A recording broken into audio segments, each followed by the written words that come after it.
Beginning for learning. आज हम करने वाले हैं elements of national power. National power का मीनिंग क्या है और उसकी नेचर या उसका करेक्टरिस्टिक्स क्या है, वो सारे मैं इससे पहले वाले वीडियो में करवा चुकी हूँ। आज हम जो सबसे महत्वपूर्ण बात आती है नेशनल पावर में कि राष्ट्रीय शक्ति के तत्व कौन से होते हैं, उसके बारे में बात करने वाले हैं। तो अभी हम यहाँ पर बात करेंगे कम से कम कोई 15 या 16 जो है वो राष्ट्रीय जो हमारे जो एलिमेंट्स हैं नेशनल पावर के जो तत्व हैं, वो यहाँ पर हम इस वाली वीडियो में बात करने वाले हैं। ठीक है, तो ज्यादा टाइम ना वेस्ट करते हुए हम लोग जो है वो शुरू कर देते हैं।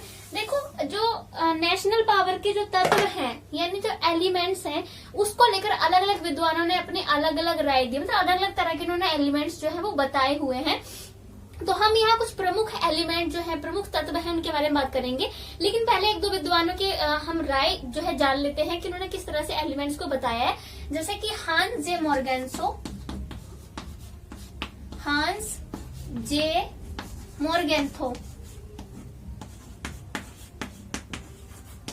हांस जे मोरगेन्थो, ये जो विद्वान हैं, इन्होंने बताया है कि जो नेशनल पावर है उसके दो एलिमेंट्स होते हैं, यानी दो तत्व होते हैं। ठीक है, पहला इन्होंने बताया है परमानेंट, परमानेंट यानी स्थायी तत्व। ठीक है, और दूसरा इन्होंने बताया है चेंजेबल।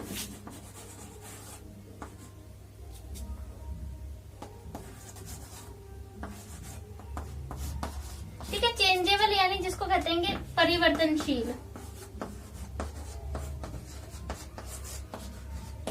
ठीक है, हांस जे मोरगेन्सो ने दो प्रकार के तत्व बताए हैं। पहला है परमानेंट तत्व यानी स्थायी तत्व, और दूसरा है चेंजेबल यानी परिवर्तनशील। स्थायी तत्व में उन्होंने कौन कौन से बताया? उन्होंने बताया कि स्थायी जो तत्व होते हैं उसमें भूगोल आता है, ठीक है, और प्राकृतिक संसाधन।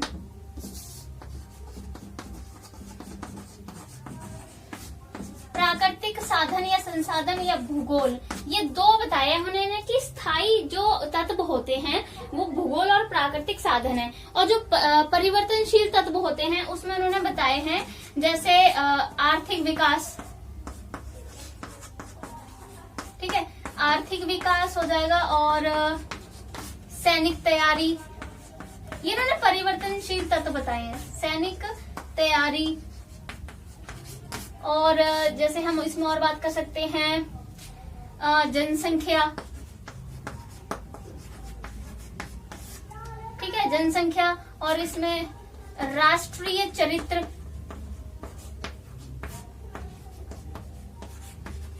तो कई प्रकार के इन्होंने बताया, मतलब कई इसके अंडर आते हैं, चेंजेबल के अंडर। ठीक है, जैसे सैनिक तैयारी, आर्थिक विकास, जनसंख्या, राष्ट्रीय चरित्र, ये सारे परिवर्तनशील तत्व हैं हांस जे मोरगेन्थो के अनुसार। ठीक है, तो ये तो है पहले विद्वान जिन्होंने जो है उस तरह से तत्वों के बारे में बताया। उसके बाद हम लोग करेंगे ऑर्गेन्स्की। ऑर्गेन्स्की ने भी दो प्रकार के तत्व जो है वो बताए हैं। पहला उन्होंने बताया है नेचुरल, और दूसरा बताया उन्होंने सोशल। ठीक है, ऑर्गेन्स्की दूसरे विद्वान की बात कर रहे हैं हम। ठीक है, ऑर्गेन्स्की ने भी दो प्रकार के ही बताए हैं। पहला है नेचुरल यानी प्राकृतिक। ठीक है, नेचुरल और सोशल, सोशल और सामाजिक। ठीक है, तो नेचुरल में उन्होंने कौन कौन से बताए हैं? एक तो वही जो कि हांस जे मोरगेन्थो ने बताया था, जैसे भूगोल। ठीक है, उसके बाद है प्राकृतिक साधन, प्राकृतिक साधन, और इन्होंने जैसे हांस जे मोरगेन्थो ने जो परिवर्तनशील था उसमें रखा था जनसंख्या को, लेकिन उन्होंने नेचुरल जो तत्व होते हैं उसमें जनसंख्या को ऐड किया है। ठीक है, जनसंख्या, और इन्होंने देखो सोशल में भी बताए हैं। जैसे सोशल में इन्होंने आर्थिक विकास, फिर से वही वाली बात होगी कि आर्थिक विकास भी बताया इन्होंने यहाँ पर। आर्थिक विकास, राजनीतिक चेतना, जिसे मैं ऊपर लिख देती हूँ यहाँ पर,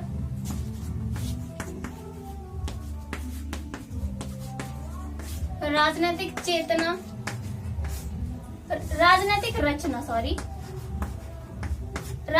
रचना, आर्थिक विकास, ये जो है वो सारे इन्होंने इसमें बताए हैं सोशल में। ठीक है, तो ये है हमारे ऑर्गेन्स्की के अनुसार। अब हम एक विद्वान के बारे में और यहाँ पर जो है वो बात कर लेते हैं, उसके बाद हम जो प्रमुख तत्व हैं उनकी बात करेंगे। ठीक है, ये अलग अलग विद्वानों के बारे में बता रही हूँ मैं, जिन्होंने जो है वो नेशनल पावर यानी राष्ट्रीय शक्ति के तत्वों के बारे में बताया है।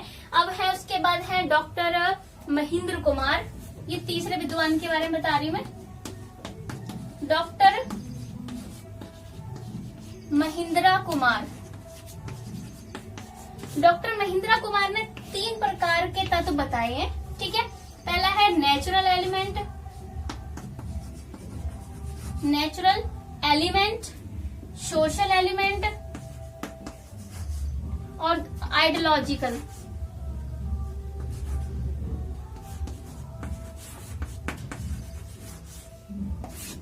ठीक है, इन्होंने 3 प्रकार के तत्वों की बात की है।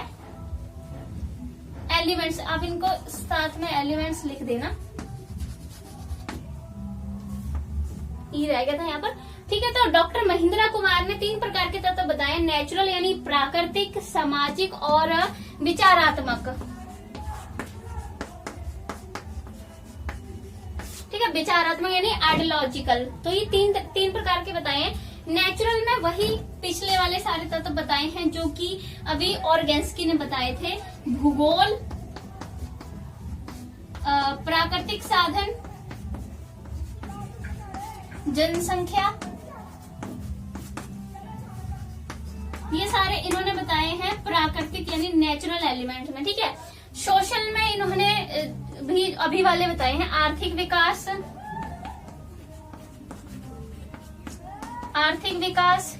और राजनीतिक रचना पिछले वाले हैं, मतलब ये बस आइडियोलॉजिकल इसमें अलग है, उसमें मैं बता दूंगी कौन कौन से बताए। बाकी ये सोशल और नेचुरल जो ऑर्गेन्स्की ने बताए थे वही सेम है इसके। ठीक है, राजनीतिक रचना, आइडियोलॉजिकल इन्होंने एक अलग एलिमेंट बताया है, बाकी दोनों पिछले ऑर्गेन्स्की के समान ही है।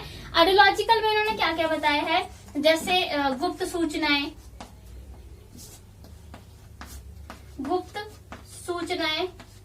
ठीक है, गुप्त सूचनाएं हो जाएंगी इसमें, आदर्श हो जाएंगे इसमें। ठीक है, आदर्श, गुप्त सूचनाएं, ये इन्होंने बताए हैं आइडियोलॉजिकल में। ठीक है, अभी हमने ये 3 विद्वानों की बात की थी जिन्होंने जो है वो नेशनल एलिमेंट्स के बारे में बात की है, क्योंकि मैंने जैसे बोला कि नेशनल एलिमेंट जो है राष्ट्रीय तत्व काफी हैं। अलग अलग विद्वानों ने अपने अलग अलग विचार बताए, अलग अलग भागों में डिवाइड किया है कि इतने हैं। जैसे मैंने बताया कि हांस जे मोर्गेन्थो कहते हैं कि 2 प्रकार के एलिमेंट होते हैं, फिर ऑर्गेन्स्की कहते हैं कि वो भी 2 प्रकार के एलिमेंट बताते हैं, डॉक्टर महिंद्रा कुमार 3 प्रकार के एलिमेंट बताते हैं। तो अलग अलग विद्वान के देखो अपनी अलग अलग जो है वो इसमें विचार है इसके ऊपर। तो इसलिए अब हम प्रमुख तत्वों की बात करेंगे। जैसे विद्वानों ने तो अपने अलग अलग बताए हैं, कुछ ऐसे प्रमुख तत्व जो हर किसी के ने उनकी बात जो है वो की है उसके बारे में बात करेंगे। और वो तत्व जो है वो राष्ट्रीय शक्ति के निर्धारण में बहुत ही महत्वपूर्ण होते हैं। वो तत्व इतने महत्वपूर्ण होते हैं कि वो डिसाइड करते हैं कि कोई भी राष्ट्र जो है वो कितना शक्तिशाली है। ठीक है, जैसे जो हम यहाँ पर आज के वीडियो में देखो मैंने यहाँ पर करवाने हैं 15-16, तो सारे इस वीडियो में मैं नहीं करवाऊंगी क्योंकि बहुत लंबी वीडियो हो जाती है, जिससे कि देखने वाले भी बोर हो जाते हैं, है ना। तो यहाँ पर हम कुछ तत्वों की बात करेंगे, बाकी नेक्स्ट वीडियो में बात कर लेंगे। तो पहले तत्व की मैं बात करूंगी ज्योग्राफी। ज्योग्राफी यानी भूगोल। देखो किसी भी देश की जो ज्योग्राफी है वो उस देश की राष्ट्रीय शक्ति कैसे का तत्व कैसे बनती है। जैसे हांस जे मोर्गेन्थो जिनकी मैंने अभी आपसे बात की थी, हांस जे मोर्गेन्थो ने बोला कि ज्योग्राफी जो है वो बहुत ही महत्वपूर्ण तत्व है और एक स्थायी तत्व है। एक राष्ट्रीय शक्ति के निर्धारण में अगर हम बात करें तो स्थायी तत्व है, बहुत ही महत्वपूर्ण तत्व है। तो ये ज्योग्राफी कैसे महत्वपूर्ण है इसकी बात करने के लिए हम ज्योग्राफी के अंदर जो विशेषताएं होंगी उनके बारे में बात करेंगे। ठीक है, जैसे फॉर एग्जाम्पल पहला हम लोग करेंगे इसके अंदर बात करेंगे साइज की। किसी भी देश के साइज यानी आकार। किसी भी देश का देखो आकार उसकी राष्ट्रीय शक्ति को कैसे निर्धारित करता है। अगर किसी देश का आकार देखो अगर बड़ा होगा, किसी देश का साइज बड़ा होगा तो इसका क्या फायदा होगा उस देश को, ठीक है। क्या फायदा होगा कि वो अब ज्यादा एरिया होगा, है ना, तो वो आर्थिक कार्य जो वो वहां से वहां पर शुरू कर सकता है। आर्थिक कार्य मतलब आर्थिक योजनाएं बना सकता है। आर्थिक कार्य जैसे कि फैक्ट्रियां वगैरह लगवा सकते हैं, वो मिल वगैरह शुरू करवा सकते हैं, बड़ी बड़ी बिल्डिंग्स बना सकते हैं, बड़े बड़े शहरों की स्थापना करवा सकते हैं, ठीक है। तो आर्थिक काम, ज्यादा एरिया अगर किसी देश के पास होगा, किसी देश का ज्यादा साइज बड़ा होगा, तो वो आर्थिक काम आराम से कर सकता है, ज्यादा भूमि इसके पास उपलब्ध होगी, है ना। और देखो यहाँ पर ज्यादा होगा तो फसल भी की जा सकेगी, फसल के लिए काफी एरिया मिल जाएगा। फसल होगी तो जिससे लोगों को खाने पीने का अच्छा मिलेगा, फसल से लोगों की समृद्धि बढ़ेगी, दूसरे देशों में अनाज निर्यात करेंगे तो विदेशी मुद्रा भी आएगी, तो किसी फसल के लिए भी बहुत ही अच्छा ये माना जाएगा, है ना। और ज्यादा लोगों को बसाया जा सकेगा, है ना, लोगों को बसने की कोई टेंशन नहीं होगी, लोगों को बसाया जा सकेगा, ज्यादा लोगों को यहाँ पर जो है ज्यादा बड़े क्षेत्र से ज्यादा लोगों को बसाया जा सकता है, ठीक है। क्योंकि अभी देखो जो छोटे होंगे देश, तो वहाँ छोटे छोटे घर बनाने पड़ेंगे, ज्यादा पॉपुलेशन होगी, है ना, और किसी भी देश का साइज ज्यादा बड़ा नहीं है, तब तो उन्हें समस्या का जो है वो सामना करना ही पड़ेगा ना। तो ज्यादा बड़ा एरिया होगा देश के पास तो बहुत सारे लोगों को खुले आराम से बसाया जा सकता है, लोगों को भी रहने की किसी तरह की दिक्कत नहीं होगी। और बाकी अगर साइज बड़ा होगा तो वहाँ पर प्राकृतिक संसाधन भी जो है वो ज्यादा होंगे, प्राकृतिक संसाधन, ठीक है। ज्यादा एरिया आएगा तो हर एरिया में कोई किसी न किसी तरह का प्राकृतिक संसाधन तो मिल ही जाएगा ना। तो किसी भी देश का साइज बड़ा होने से उसको फायदा ये होंगे, ठीक है, प्राकृतिक संसाधन मिलेंगे, आर्थिक कार्य भी आराम से कर पाएंगे, वो फसल ज्यादा उगा पाएंगे, लोगों का पेट भर पाएंगे। पर अब इसकी बात जैसे कि ज्यादा बड़े साइज में, जैसे भारत है ना, काफी बड़ा एरिया है इसका भारत का। अमेरिका की बात करें, अमेरिका भी साइज में बड़ा है, ठीक है। चाइना बड़ा है साइज में, रूस भी साइज में बड़ा है, ये कंट्रीज हैं, तो ये ज्यादा विकास कर रही है ना, क्योंकि इनके पास साइज बड़ा है। बट अब बात यहाँ ये आती है कि जरूरी नहीं है कि किसी देश का साइज बड़ा है तो वो देश शक्तिशाली हो, ठीक है। इसकी क्या बात है, देखो ज्यादा बड़ा अगर कोई देश होगा, है ना, तो उसको क्या क्या समस्याएं आएंगी ज्यादा बड़ा होने से।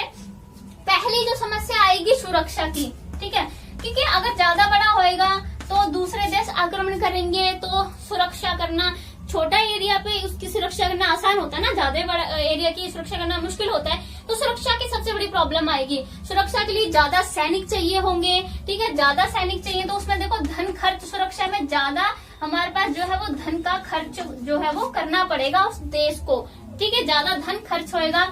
और जैसे ज्यादा धन खर्च होएगा तो आर्थिक विकास पर थोड़ा बुरा प्रभाव पड़ेगा, क्योंकि सारा जो है वो सुरक्षा में लग जाएगा, है ना।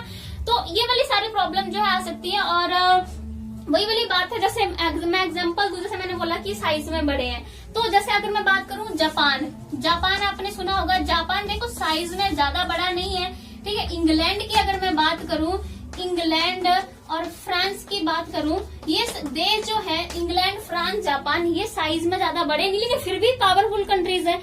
तो वही वाली बात है, जरूरी नहीं है कि जिस कंट्री का आकार बड़ा होगा वही पावरफुल होगी, ऐसी जो है वो जरूरी नहीं है ये वाली बात, ठीक है।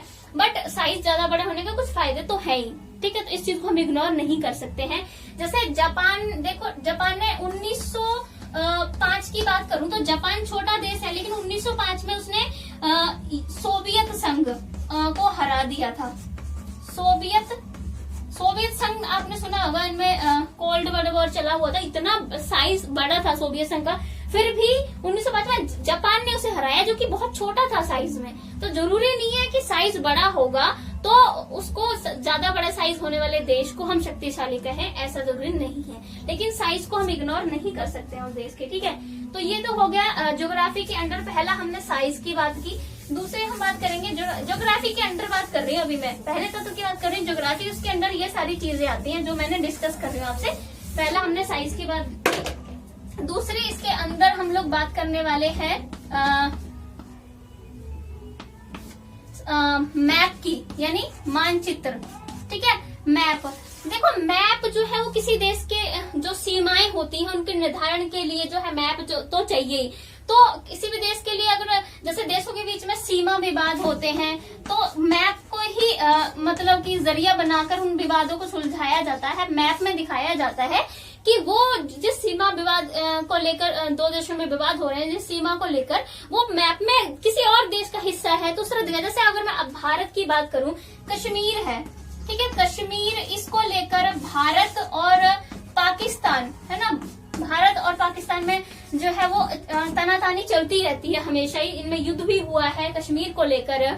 तो ये है कि लेकिन तो हमारे पास मैप है भारत के पास, भारत के मैप में दिखाया गया है कि कश्मीर भारत का है, लेकिन पाकिस्तान फिर भी नहीं मानता है। पाकिस्तान वाले क्या करते हैं, अपने मैप पे ही कश्मीर को दिखाते हैं, भारत के मैप पे वो नहीं दिखाते, वो कहते हैं कि हमारा हिस्सा है कश्मीर, भारत जो है वो अपने मैप पे दिखाता है कि भारत का हिस्सा है। तो मैप बहुत जरूरी है ताकि सीमा विवादों को सुलझाया जा सके, ठीक है। तो इसका ये है कि उसके बाद जो है वो ज्योग्राफी के अंदर ये दूसरा हमने विशेषता की है कि एक देश के मैप भी उसके पास होना जरूरी है, उसकी जो है राष्ट्रीय शक्ति के लिए, है ना। नहीं तो अगर आप अपने पास मैप नहीं है तो कोई भी हमारे किस तो हम ज्योग्राफी के अंदर ही अगली बात करने वाले हैं। जैसे मैंने तीसरा ये पॉइंट बताया है, ये ज्योग्राफी के अंडर बता रही मैं, ठीक है। जैसे कि मैंने आपको पहले बताया है, जैसे मैंने 2 बता दिया आपको, मैप भी बता दिया जिसमें, ठीक है। और अभी हमारा तीसरा है, ठीक है। तीसरा है एक देश की लोकेशन, लोकेशन यानी उसकी स्थिति भी राष्ट्रीय शक्ति के निर्धारण में बहुत ज्यादा जरूरी है। जैसे अगर मैं बात करूं, इंग्लैंड की बात करूं मैं, ठीक है, इंग्लैंड या जापान, तो ये दोनों जो है वो समुद्री शक्ति बने हुए हैं। समुद्री शक्ति कैसे बने, क्योंकि उनकी लोकेशन ही समुद्र के पास की है ना, तभी समुद्री शक्ति बने है ना। अगर जहाँ समुद्र ही नहीं है तो क्या कोई देश वहाँ वो समुद्री शक्ति में सबसे ऊपर हो सकता है, अगर वहां पर है ही नहीं, समुद्र ही नहीं है। तो लोकेशन भी आपकी जो है वो डिपेंड करती है, ठीक है। और ये वाली एक और बात बहुत डिपेंड करती है लोकेशन में कि आपकी स्थिति कहाँ है। अगर कोई देश ऐसी जगह पर स्थित है जहाँ बहुत ज्यादा गर्मी है, ठीक है, तो बहुत ज्यादा गर्मी अगर वहां कोई देश होगा तो क्या होगा कि वहां बहुत ज्यादा गर्मी होगी तो बारिश कम होगी, पानी नहीं होगा तो फसलें वगैरह नहीं होंगी, पीने के लिए पानी नहीं होगा, ठीक है, पेड़ पौधे सही से नहीं उगेंगे, फसलें वगैरह नहीं होंगी, भूखमरी, बेरोजगारी, ये सब तो फिर वहां फैलेगा ही, ठीक है। लेकिन वहीं अगर कोई एक देश ऐसी जगह पर है जहां पर उपजाऊ भूमि है, ठीक है, उपजाऊ भूमि है वहां पर, और जैसे अगर मैं बात करूं पानी, वहां नदियां वगैरह है, ठीक है, तो यहाँ से क्या होगा, अगर ऐसी उसमें लोकेशन में कोई देश पड़ता है तो वो उसके पास अच्छी चीजें हैं, ये सारी अच्छी फसल होंगी, आर्थिक विकास भी अच्छा होगा, फिर उसके वहाँ अकाल भूखमरी ऐसी समस्याओं का सामना से नहीं करना पड़ेगा, ठीक है। और अगर कोई देश, वही मैंने बोला, अगर मैदानी इलाकों ज्यादा इलाके वहां पर है, मैदानी, ठीक है, मैदानी इलाके ज्यादा है, तो अगर उस पर आक्रमण होगा तो मैदानी इलाकों में दुश्मनों का सामना करना थोड़ा मुश्किल हो जाता है, क्योंकि सामने से होते हैं, छुप कर नहीं किया जाता उन पे हमला, ठीक है। अगर वही कोई मैदानी की जगह अगर पहाड़ी इलाके ज्यादा हैं, ठीक है, अगर किसी देश में, तो वहां अगर दुश्मन हमला करता है तो उसका मुकाबला करना आसान हो जाएगा, क्योंकि पहाड़ों वगैरह में छुपकर आक्रमण पे किया जा सकता है। तो लोकेशन बहुत जो है वो महत्वपूर्ण भूमिका निभाती है एक देश की, ठीक है। अब हम लोग करने वाले हैं नेक्स्ट, क्लाइमेट। एक जो वातावरण होता है ना, जलवायु जो होती है वो किस तरह से नेशनल जो शक्ति होती है हमारी उसमें भूमिका निभाती है। तो अभी हम करने वाले हैं 4th, क्लाइमेट।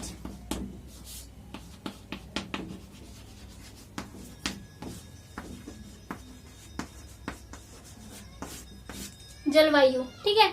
अब जलवायु कैसे महत्वपूर्ण भूमिका निभाएगी, देखो, अगर मैंने जैसे कि मैंने आपको पिछले वाले पॉइंट में ये वाला पॉइंट भी समझा दिया, अगर गर्मी वाले कोई जगह है, ठीक है, गर्मी वाली जगह है, दूसरी है जहाँ सर्दी है, तो गर्मी वाली जो जगह पर लोग रहेंगे ना वो थोड़े सुस्त होंगे, ठीक है, सुस्त होंगे, थोड़े आलसी से होंगे, ठीक है, क्योंकि ज्यादा गर्मी से लोगों में उतनी चुस्ती फुर्ती नहीं आती है। वहीं सर्दी वाले इलाकों में जो लोग रहेंगे वो एक्टिव होंगे, ज्यादा सुस्त वगैरह नहीं होंगे, आलसी नहीं होंगे। तो जो लोग आलसी होंगे वो देखो सेना में भी महत्वपूर्ण भूमिका नहीं निभा पाएंगे, अपने कार्य नहीं कर पाएंगे, फसलें वगैरह अच्छे से नहीं उगा पाएंगे, ठीक है, सुस्त होंगे, वो उतने अच्छे से काम नहीं करेंगे। लेकिन वहीं अगर सर्दी वाले इलाकों में लोग रह रहे हैं, ज्यादा एक्टिव होंगे, ज्यादा अच्छे आविष्कार वगैरह करने में अपना समय व्यतीत करेंगे। तो क्लाइमेट भी एक महत्वपूर्ण भूमिका जो है इसमें निभाता है। अब हम लोग करने वाले हैं बाउंड्री यानी सीमाएं।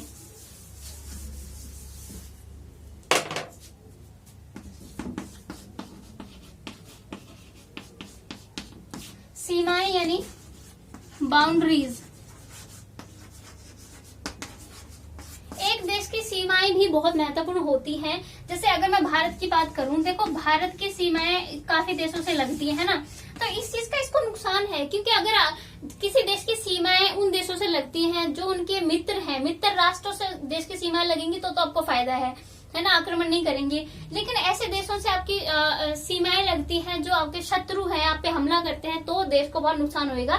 जैसे भारत बीच में है, पाकिस्तान बार बार हमले करते रहता है, ठीक है, तो ऐसी स्थिति हमारी बाउंड्री सीमाओं को लेकर उसके हाथ बहुत विवाद चल रहे हैं, कश्मीर को लेकर विवाद चल रहे हैं, तो वही है, सीमाएं भी जो है वो राष्ट्रीय शक्ति को निर्धारित करती हैं, ठीक है। जैसे अगर मैं अमेरिका की बात करूं, अमेरिका जो है वो समुद्रों से घिरा हुआ है, तो उसको किसी भी दूसरे देश के आक्रमण की अपनी सीमाओं पर जो है वो इस तरह से ज्यादा टेंशन नहीं रहती है जैसे भारत को है, क्योंकि भारत बीच में स्थित है, बहुत देशों से उसकी सीमाएं लग रही है, तो कहीं ना कहीं से आक्रमण की टेंशन उसे रहती है, जो कि पाकिस्तान से तो होता ही रहता है। बांग्लादेश से शरणार्थी जो है वो भारत में आ जाते हैं, है ना, तो ऐसी बाउंड्रीज से भी आपकी जो नेशनल पावर होती है किसी देश की, उसका जो है वो निर्धारण में बहुत भूमिका जो है ये बाउंड्रीज निभाती है, ठीक है। अब हम लोग करने वाले हैं नेक्स्ट जो एलिमेंट है, ज्योग्राफी वाला मैंने पहला एलिमेंट करवाया था, ठीक है। अब हम दूसरा एलिमेंट करने वाले हैं नेचुरल रिसोर्सेज।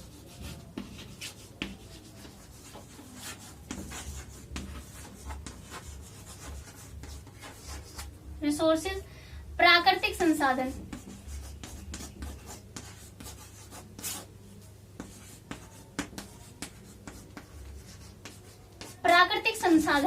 प्राकृतिक संसाधन होना एक देश के लिए बहुत जरूरी है। अगर प्राकृतिक संसाधन नहीं होंगे तो कोई देश क्या अपने यहाँ पर उद्योग लगाएगा, क्या उन उद्योगों में सामान जो है वो बनाएगा, क्या निर्माण करेगा, क्या दूसरे देशों को भेजेगा।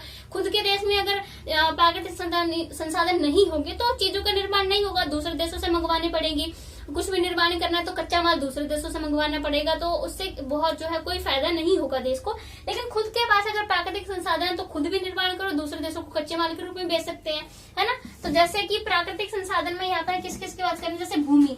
अगर किसी देश के पास भूमि ज्यादा है तो उस भूमि में कई काम किए जा सकते हैं, फैक्ट्री लगाई जा सकती है, मिल लगाई जा सकती है, हॉस्पिटल बनाए जा सकते हैं, स्कूल बनाए जा सकते हैं, शहर बसाए जा सकते हैं, बहुत काम किए जा सकते हैं। तो भूमि भी होना एक देश के पास बहुत जरूरी है।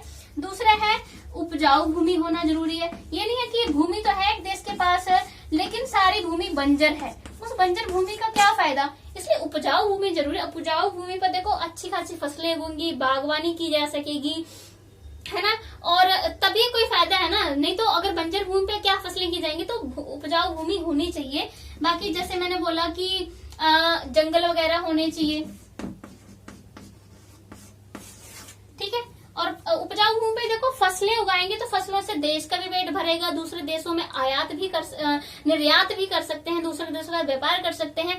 और इससे एक और फायदा होगा फसलों से कि जो गरीब देश है उनको अगर आप फसल दे के मदद करते हो तो आपके जो देश जो मदद करेगा गरीब देशों की, है ना, तो उसकी मान सम्मान में अंतर्राष्ट्रीय राजनीति में उसका महत्व बढ़ेगा। अगर कोई किसी की मदद करता है तो उसका महत्व तो बढ़ता ही है, ठीक है। जंगलों से बहुत सामान मिलेंगे, लकड़ी वगैरह मिलेंगी, कीमती लकड़ियां वगैरह मिलेंगी, जानवर होते हैं कई तरह के और वर्षा लाने में हेल्प करते हैं, है ना, भूस्खलन रोकने में मदद करते हैं। तो बहुत सारे उपजाऊ जो फायदे हैं वो जंगल के हैं। बाकी अगर मैं बात करूं पानी की, अगर पानी किसी देश के पास अच्छी मात्रा में है तो बिजली बनेगी, पानी से सिंचाई होगी, पीने के लिए बहुत ज्यादा वो फायदे हैं जो पानी के होंगे। बाकी इसके साथ साथ ही देखो कोयला, पेट्रोलियम, लोहा, जिंक, ये सब चीजें जो है वो ये भी होना बहुत ज्यादा जरूरी है प्राकृतिक साधन में। ये सारी चीजें भी जो है वो आती हैं, ठीक है। और उसके बाद अगर मैं बात करूं कि अगर किसी देश के पास मान लीजिए सारे जो प्राकृतिक संसाधन हैं, ठीक है, बट वो देश जो है वो प्राकृतिक संसाधनों का सही से यूज नहीं कर पा रहा है, तो प्राकृतिक संसाधनों का कोई मतलब नहीं है। प्राकृतिक संसाधनों का महत्व तभी है जब उनका सही से प्रयोग किया जाए, ठीक है। अगर प्रयोग नहीं किया जा रहा है तो प्राकृतिक संसाधन वेस्ट पड़े रहेंगे। प्रयोग करने के लिए अच्छी तकनीकी का होना, टेक्नोलॉजी का होना बहुत जरूरी है, तभी उनका सही से प्रयोग किया जा सकता है। जैसे मैं बात करूं, जापान छोटा देश है, उनके पास उतने प्राकृतिक संसाधन नहीं है जितने भारत के पास है। जापान क्या करता है, भारत से लोहा खरीदता है, जो कि भारत के पास जो है वो ज्यादा मात्रा में है कच्चे माल के रूप में।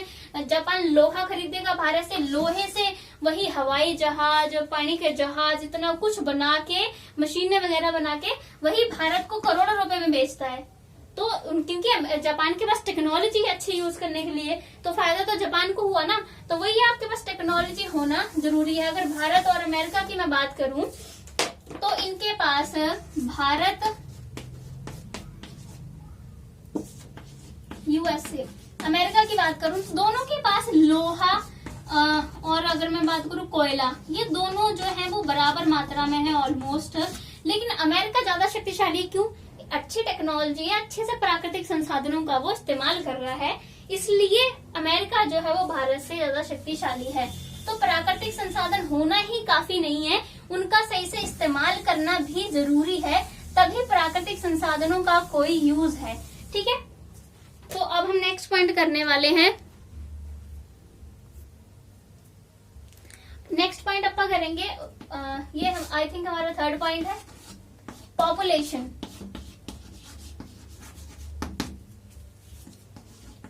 जनसंख्या। देखो जनसंख्या होना तो जरूरी है। अगर जो हमने देखो जनसंख्या नहीं होगी तो प्राकृतिक जो हमारे साधन थे, ठीक है, प्राकृतिक साधन उनका इस्तेमाल कौन करेगा? अगर मानव ही नहीं होगा तो प्राकृतिक संसाधनों को कौन इस्तेमाल करेगा, कौन उनसे उत्पाद बनाएगा? तो लोगों का होना जरूरी है। ठीक है, बाकी जैसे बोलते हैं कि सेना के लिए, जो हम सेना के लिए सुरक्षा के लिए रखते हैं, जो कि राष्ट्रीय शक्ति के लिए सेना बहुत जरूरी है, सेना में भर्ती होने के लिए भी लोग चाहिए। ठीक है, बाकी हम हथियार बनाते हैं, देश बड़े बड़े पैमाने पर हथियार बनाने के लिए, हथियार इस्तेमाल करने के लिए लोगों का होना बहुत ज्यादा जरूरी है। ठीक है, बाकी मशीनें बना रहे हैं हम, मशीनें वैसे हम कह रहे हैं कि मशीनें मनुष्य की जगह ले रही हैं, लोगों की नौकरियां छीन रही हैं, लेकिन मशीनों का बनाने के लिए, उनको ठीक करने के लिए मनुष्य का होना जरूरी है। जब मनुष्य नहीं होगा तो इन सारी चीजों को कौन बनाएगा और कौन इनको इस्तेमाल करेगा? तो मानव का होना बहुत जरूरी है। बट अगर वही वाली बात हो गई कि अगर मानव है, ठीक है, तो मानव जो है वो गुणी होने चाहिए, जिनके वो पढ़े लिखे होने चाहिए, तभी फायदा है। अगर ज्यादा पॉपुलेशन है, ठीक है, ज्यादा जनसंख्या है, तो वो भी सही नहीं है। ठीक है, क्योंकि ज्यादा पॉपुलेशन होगी तो बेरोजगारी वगैरह, ये सब गरीबी, ठीक है, गरीबी, बेरोजगारी, अकाल, भूखमरी, ये सारी चीजें आएंगी, क्योंकि संसाधन लिमिटेड होंगे, लोग ज्यादा होंगे, तो इन सारी समस्याओं से तो करना ही पड़ेगा। अगर वही वाली चीज है, कम कोई चीज है, जैसे हम बोलते हैं ना कि हमारे मान लीजिए हमारे पास एक सेब है, खाने वाले 10 है, तो क्या फायदा? इतना छोटा छोटा एक एक पीस तक भी नहीं आएगा। वैसे जितने हमारे पास साधन है किसी देश के पास, अगर लोग ज्यादा हैं तो वो साधन किस तरह सब लोगों में बांटे जाएंगे? जो गवर्नमेंट सुविधाएं प्रोवाइड करती है ना, तो ज्यादा लोग होंगे तो कैसे उनको सब लोगों को प्रोवाइड कर पाएगी? तो गरीबी, भूखमरी, बेरोजगारी, अपराध, ये तो सब बढ़ेगा ही ना। तो इसलिए ज्यादा पॉपुलेशन होना भी जरूरी नहीं है। अगर हम बात करें तो अभी देखें तो चाइना पहले नंबर पे है पॉपुलेशन में, भारत जो है पॉपुलेशन में दूसरे नंबर पर है। तभी हमारे भारत में काफी गरीबी है। इस वजह से गरीबी क्योंकि लोग भी बहुत ज्यादा है, बाकी तो आपको और भी बहुत सारे रीजन है, सिर्फ लोगों पे ज्यादा हम वो नहीं लगा सकते। हमारे पास प्राकृतिक संसाधन भी है लेकिन टेक्नोलॉजी नहीं है यूज करने की ज्यादा अच्छी, जिससे हम जो है अच्छी पोजीशन में आ सके। तो ये लोगों का ज्यादा होना भी सही नहीं है, लेकिन लोग हों भी तो देखो गुणी होने चाहिए, किसी तरह के उनके अंदर गुण हो, आविष्कार करें, है ना, नई नई चीजें जो है वो लेके आए, देश की तरक्की तभी होगी ना। और शिक्षित होने चाहिए, क्योंकि शिक्षित लोगों के होता है कि उनको कई तरह की, उनके पास एक्सपीरियंस होते हैं, कई तरह की, मतलब शिक्षित होता है तो कहते हैं ना कि माइंड ज्यादा अच्छे से चलता है। तो ये है कि लोगों के पास अगर लोग हैं भी तो गुणी लोग हो, ठीक है। और वो है कि ज्यादा पॉपुलेशन होना तो किसी भी तरफ से देखें तो सही बात नहीं है। नेक्स्ट जो हमारा एलिमेंट है, आज हम लोग सिर्फ 4 एलिमेंट की बारे में बात करें, क्योंकि जो मैंने ज्योग्राफी वाला एलिमेंट करवाया था वो बहुत लॉन्ग हो गया था, उसकी वजह से। वैसे मैंने सोचा था 8-9 करा देने, पर आज हम सिर्फ 4 करेंगे, क्योंकि बहुत लंबी वीडियोस हो जाती हैं तो देखने वाले भी बोर हो जाते हैं, ठीक है। अगला हम करने वाले हैं पॉपुलेशन के बाद हम लोग करेंगे मिलिट्री प्रिपरेशन,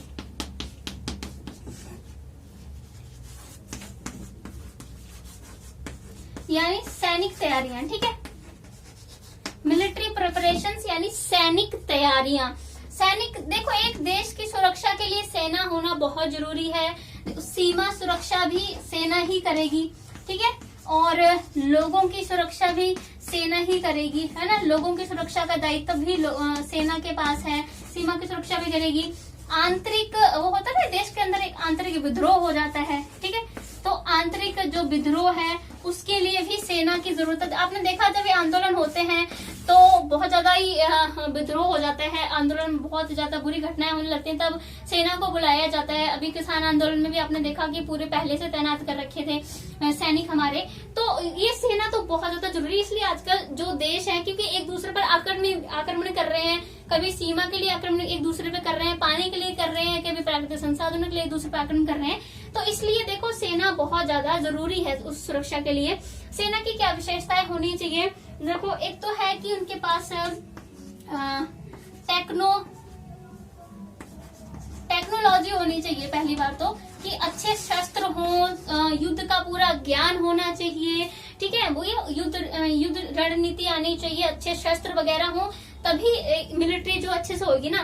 टेक्नोलॉजी के बाद जो है लीडर अच्छा होना चाहिए, जो सेना प्रमुख होता है ना, जो लोग सैनिकों को अच्छे से शिक्षित कर सके, युद्ध का ज्ञान दे सके, उनके मनोबल को बढ़ा सके, तो एक अच्छा लीडर भी होना बहुत जरूरी है।